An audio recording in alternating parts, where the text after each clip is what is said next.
Estamos de volta, esse já é o último bloco do Antenados na Geral ao vivo. Em 3 blocos a gente falou sobre ditadura de opinião, falou sobre o fim dos tempos, a gente resolveu o problema do mundo aqui, falou sobre as luas de sangue, enfim, a gente debateu tanta coisa, mas agora eu quero fazer uma denúncia aqui. Eu acho que o Antenados de sexta ele é muito interessante porque ele tem essa atualidade de falar das notícias da semana, mas ele vem denunciando muitas coisas também que eu fiquei sabendo enquanto estava em Niterói essa manhã e parece que nessa manhã foi resolvido. Mas olha só essa notícia, a que ponto nós chegamos.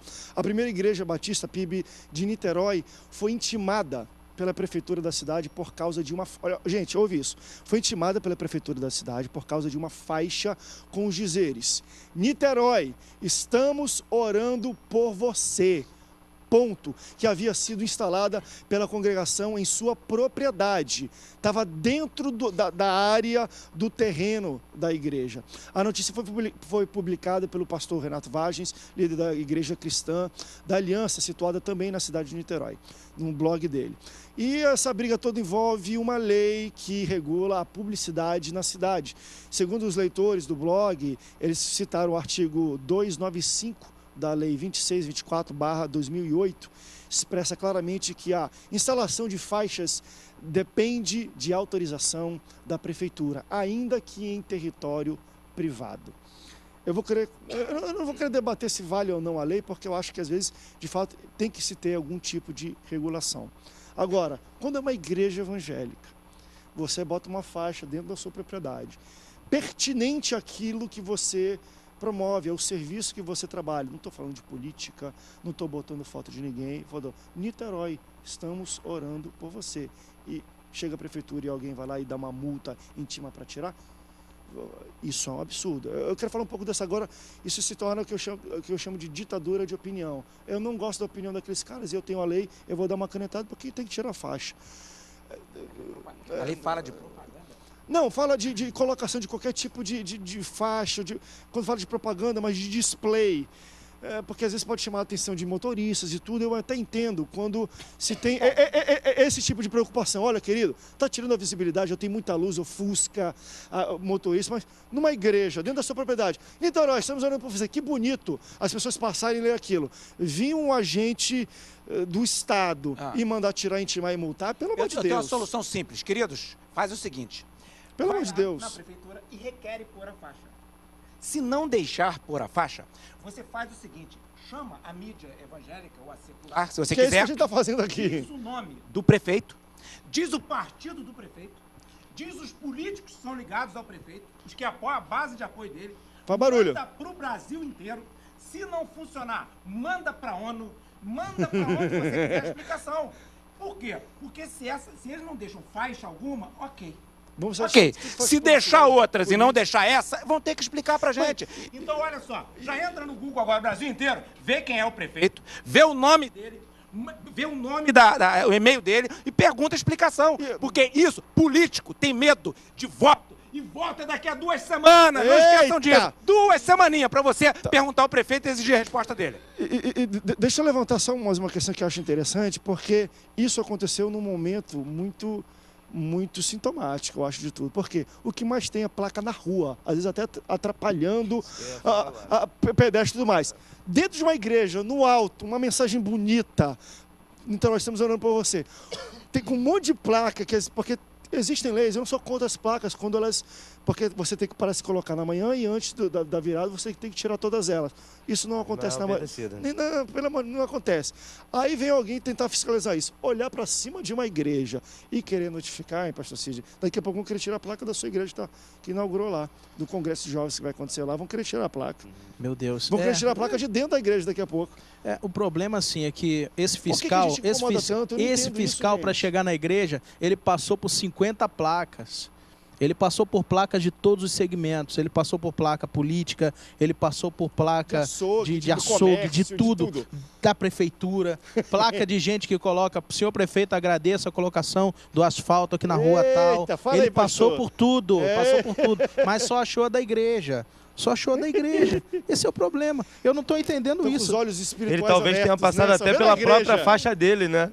Dele quando foi candidato, né? Aí eu queria saber se a cidade dele está limpinha, porque a prefeitura tem a obrigação da limpeza urbana.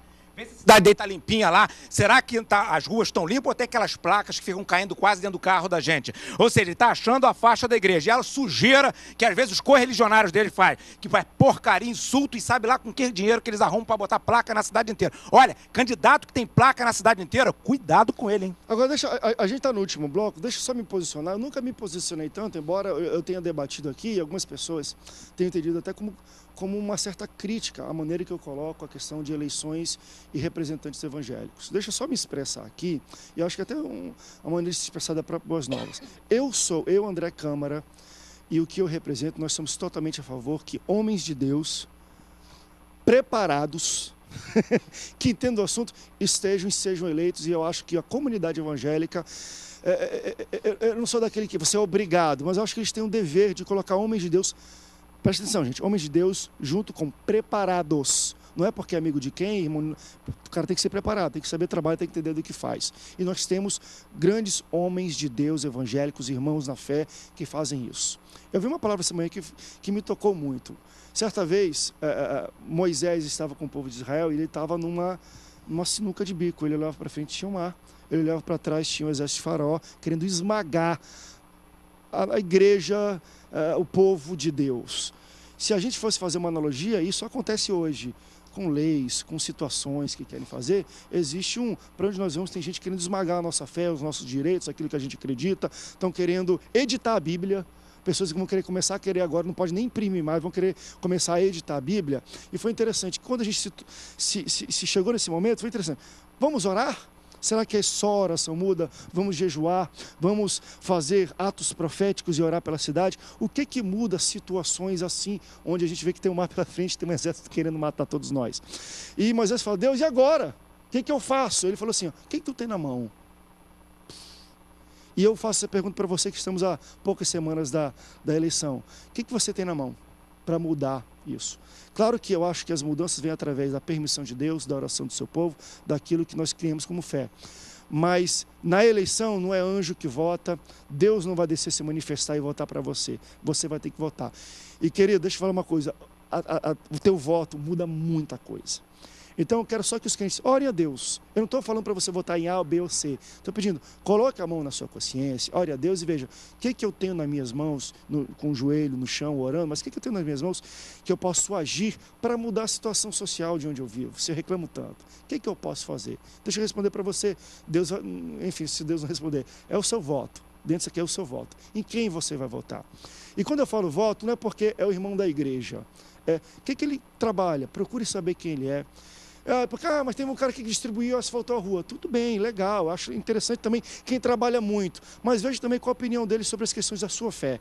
Porque às vezes a gente também vota em gente muito boa, mas o cara é a favor mesmo de homossexual, de casamento gay, de aborto, de tudo aquilo que é contra a nossa ideologia. Então você tem que encontrar o meio termo nisso. André, eu não sou muito desse de votar em gente crente, não. Eu respeito a sua opinião, mas vote em alguém que tenha a mesma percepção de vida, de casamento, de família que você tem, querido. Porque, querendo ou não, Deus e a Bíblia é muito interessante isso, ele trabalha com semente.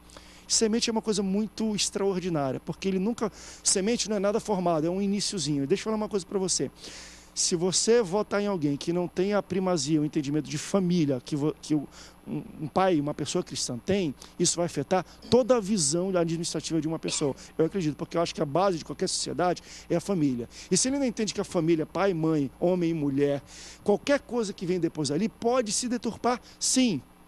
Então eu acho que nós temos agora na mão uma coisa extraordinária para abrir o mar e fazer grandes mudanças. Sério mesmo. E eu não gosto de espiritualizar não, gente. Mas a gente tem como fazer uma mudança social que é através do nosso voto. Então eu acho que a comunidade evangélica tem que orar, botar uma consciência e ver quais dos homens de Deus que estão aí, que alguns apresentam, quais são bons, quais merecem o nosso voto, quais têm histórico, quais têm família e vida, tem uma história por trás dele que pode dar credibilidade para ele estar onde ele está. E se você encontrar alguém que esteja dentro desse perfil, seja homem de Deus, eu peço seu voto para essa pessoa. Meu Deus. Eu peço seu voto para essa pessoa. Bem colocado. Não é do candidato, às vezes, do seu pastor, não. É do candidato que acredita em Deus, que tenha fé e que você acha que ele tem uma boa habilidade administrativa. Está na hora, gente, o Brasil vai mudar. A gente está pertinho de muita coisa acontecer socialmente. Eu acho que dá para mudar.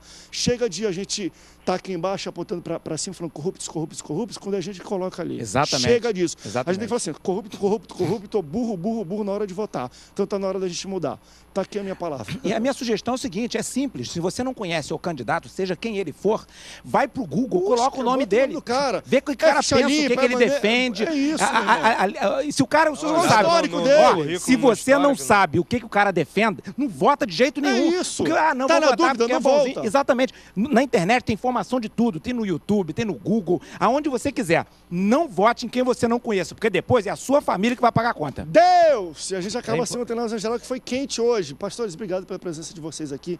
Debatemos sobre tudo e aqui a gente, no final, a gente deu a declaração oficial aqui, né? Obrigado, querido, pela sua audiência. Que Deus te abençoe, tenha uma semana abençoada. Mas lembra daquele conselho que eu te dei? Ore a Deus. Fala, Deus, fala comigo. Eu estou escolhendo alguém, qual seria a melhor pessoa para isso? E com certeza ele vai te mostrar algum caminho, tá bom, pastores? Obrigado. Obrigado pela sua audiência. Até o próximo Antenados na Geral. Tchau, tchau.